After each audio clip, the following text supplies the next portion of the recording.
Elle a eu ce travail par le biais d'une connaissance. Pourquoi tu as appelé mon mari le dimanche or que ce n'est pas un jour de travail? La femme lui reproche des trucs qui sont même pas cohérents, qu'elle sort avec son patron. Parce que si toutes les femmes mariées doivent assassiner les maîtresses de leur mari, on ne va pas quitter ici Abidjan.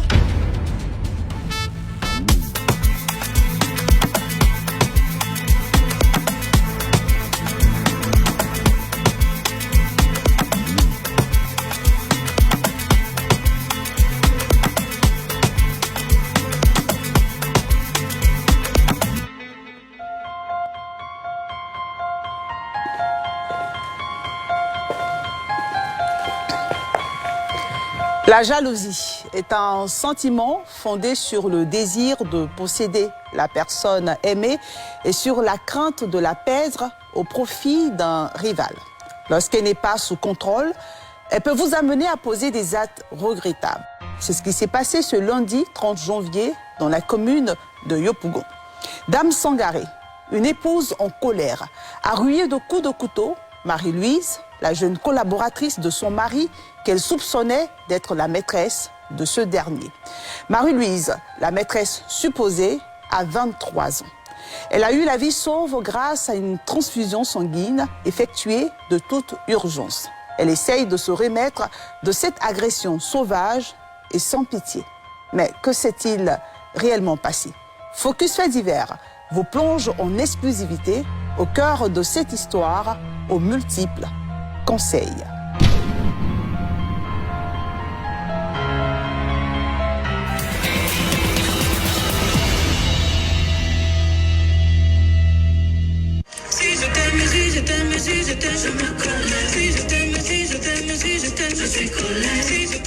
Âgée de 23 ans, Marie-Louise est une jeune belle femme de teint clair, native de Grand Laou. Cocounette, c'est ainsi que l'appellent affectueusement ses proches. Très brillante à l'école, avec un cursus scolaire sans embâge, elle a été auréolée d'une distinction en mathématiques en tant que Miss Mathématiques à Grand Laou. Cocounette est une fille très brillante à l'école. Depuis l'âge de CP1, vraiment, son cursus est au top. Elle a été première depuis le CP1 jusqu'en 3e à Grand Laou, où elle a obtenu son BPC avec mention très bien. Elle a même été Miss Mathématiques à l'école. Et on l'a affectée dans une grande école à Abidjan. Elle a eu le bac, le BTS. Vraiment, c'est une fille travailleuse. Elle est beaucoup courageuse. Pieuse, joviale et brave, Marie-Louise, comme tous les jeunes de son âge, a de grandes aspirations. Elle rêve de soutenir sa famille et ses proches. Ce rêve l'amène à faire des études en comptabilité et à braver les difficultés qu'elle rencontre. J'étais à Grand Laou, elle m'appelait « Ah, ma grande sœur, je n'ai pas encore eu, mais le jour où il y a eu travail là, en tout cas, nous tous, on va repasser. Je suis la tête de la famille. » Et c'est comme ça qu'on s'appelait, on communiquait souvent, on riait. Elle peut faire plusieurs choses là-bas parce qu'elle aspirait à beaucoup de trucs. Parce que c'est quelqu'un, elle n'était pas dans un seul compartiment. C'est quelqu'un qui est beaucoup éveillé en fait. Malgré les difficultés, Marie-Louise n'abandonne pas. En attendant de réaliser ses rêves de grandeur, la jeune fille trouve du travail dans un débit de boissons à Yopougon en tant que caissière facturière. La jeune fille semble satisfaite de ses conditions de travail. Concernant son travail, Marie m'a toujours dit qu'elle a eu ce travail par le biais d'une connaissance et c'est comme ça qu'elle a débuté comme caissière. Elle a toujours bien parlé de ses patrons et tout ça. Elle m'a dit que c'est bien, elle est bien rémunérée et tout ça, que là-bas c'est open, c'est tranquille.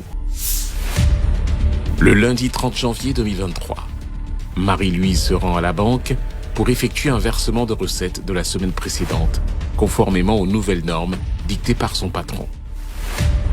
L'opération bancaire achevée, elle se rend au travail. Une fois sur les lieux, la jeune fille s'adonne à ses tâches habituelles.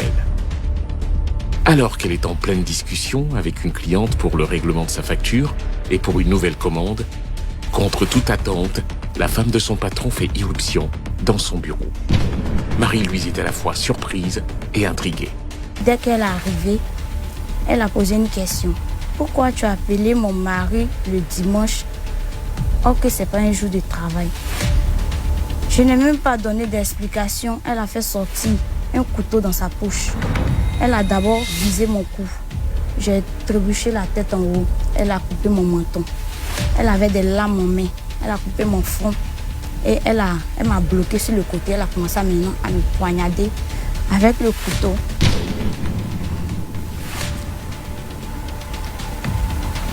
Puis elle a coupé mes nerfs. Donc j'ai commencé à saigner à grosses gouttes. Elle m'a saisi par le col. Elle m'a fait sortir de mon bureau. Elle a commencé à me donner des coups de pied dans le ventre. Les gens sont venus séparer. J'ai récupéré mon téléphone. J'ai lancé le numéro de mes patrons. Malgré que mon sang coulait, j'étais en train de me vider de mon sang.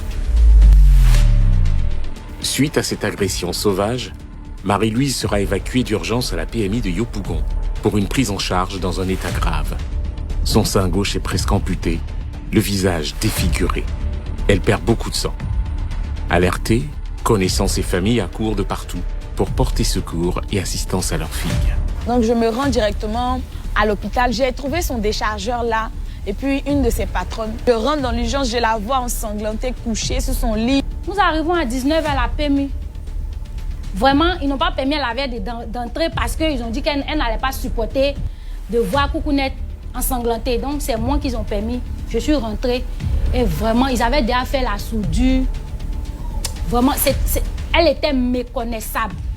Même le drap dans lequel on l'a emballé à l'hôpital, 2 draps trempés. Et j'ai demandé au docteur, le docteur dit, ma soeur, votre Dieu que vous priez là, en tout cas il est grand. Parce que la fille est arrivée ici avec 1 gramme de sang. Et vraiment, miracle, miracle et miracle, qu'elle a été sauvée. Sinon, je ne peux pas trop parler.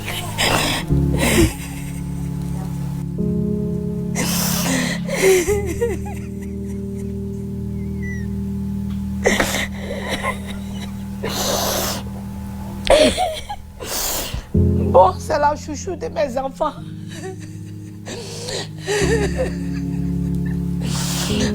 On s'appelle à tout moment. Mais quand j'ai appris que vraiment elle a eu un accident, je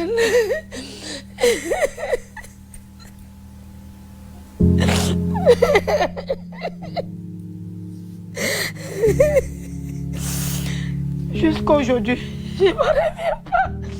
Je ne crois pas à mes yeux.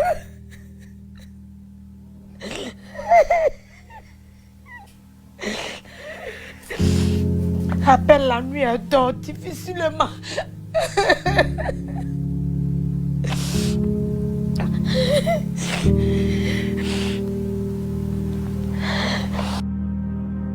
Le diagnostic du médecin permet de constater la cruauté avec laquelle, manifestement, Dame Sangaré a agressé la jeune fille. Tout laisse penser qu'elle avait l'intention soit de la défigurer, soit de l'exterminer. La profondeur de la tête, vraiment ça fait 2 cm de long. Et au niveau du menton, au moins 5 cm. Du coup, on n'en parle pas parce qu'il me disait, il ne sait pas c'est quelle âme blanche, mais c'est comme une lame qu'elle a pour égorger, essayer d'égorger. Et un couteau maintenant, puisqu'elle avait plusieurs âmes blanches. Choqués, peinés, les proches de Marie-Louise ne comprennent pas l'attitude de Dame Sangaré. Un matin, j'apprends qu'elle a été agressée vraiment. J'ai dit à Dieu, mais Dieu, où tu es? Vouloir égorger quelqu'un comme ça. On a fait à une psychopathe, une malade, je ne sais pas comment exprimer ça. Parce que la petite fille est échappée à la mort. Elle est miraculée, cette petite. Parce que Dieu a su qu'elle n'était pas coupable de cette histoire. Parce que si toutes les femmes mariées doivent assassiner les maîtresses de leur mari, on ne va pas quitter ici Abidjan. Cette fille, il faut qu'on la trappe. Il faut qu'elle paye pour ce qu'elle a fait. Ça ne va pas rester impuni. Hein. La femme lui reproche des trucs qui ne sont même pas cohérents, qu'elle sort avec son patron. Pourquoi elle appelle son patron? Alors que c'est normal. Parce qu'elle appelle son patron pour juste faire les points de la boisson qui est sortie et verser l'argent. Plongée dans un coma après l'agression, Marie-Louise a eu la vie sauve grâce à une transfusion sanguine opérée de toute urgence. Consciente qu'elle a eu beaucoup de chance, elle a du mal à s'en remettre. Vraiment, j'ai plus envie de vivre même. J'ai vraiment dit, elle a gâté tout dans ma vie.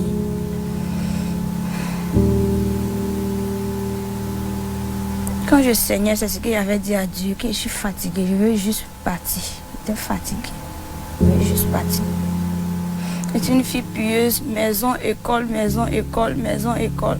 Même mes camarades se plaignaient. Toi, toujours, c'est toi qui étudies. Toujours, c'est toi qui étudies. On venait en sortie, mais je leur ai dit que je n'ai pas reçu l'éducation de sortie. Tout porte à croire que la concubine du patron avait des soupçons depuis longtemps sur la relation qui liait son concubin à Marie-Louise.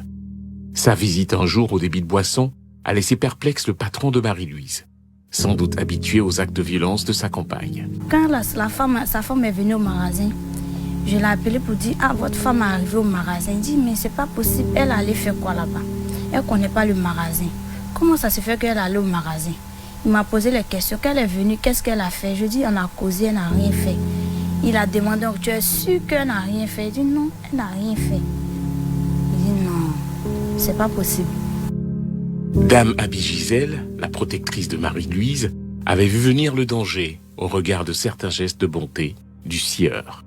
Étant sa confidente, j'ai vu ça venir, avec le monsieur qui fait des cadeaux, par-ci par-là. Et j'ai pas manqué de lui dire que... de faire très attention, franchement dit. Quant à l'idée d'avoir une relation amoureuse avec le patron, la tante confidente donne son avis. C'est une histoire de drague. Et la petite fille, même dans ses convictions, disait qu'elle ne peut pas sortir avec un homme marié. Elle le disait toutes les fois. Et moi, je lui disais que, franchement, avec les hommes mariés, c'est toujours compliqué. Donc, il ne faut pas qu'elle s'adonne à ce genre de relation. Malgré de nombreuses tentatives, nous n'avons pas pu joindre le couple mis en cause pour avoir sa version des faits. Dame Sangaré, la concubine jalouse, est introuvable. Elle est en cavale avec son dernier enfant, laissant le deuxième avec son concubin. Marie-Louise, traumatisée, le sein mutilé, le visage défiguré, se remet peu à peu de sa convalescence.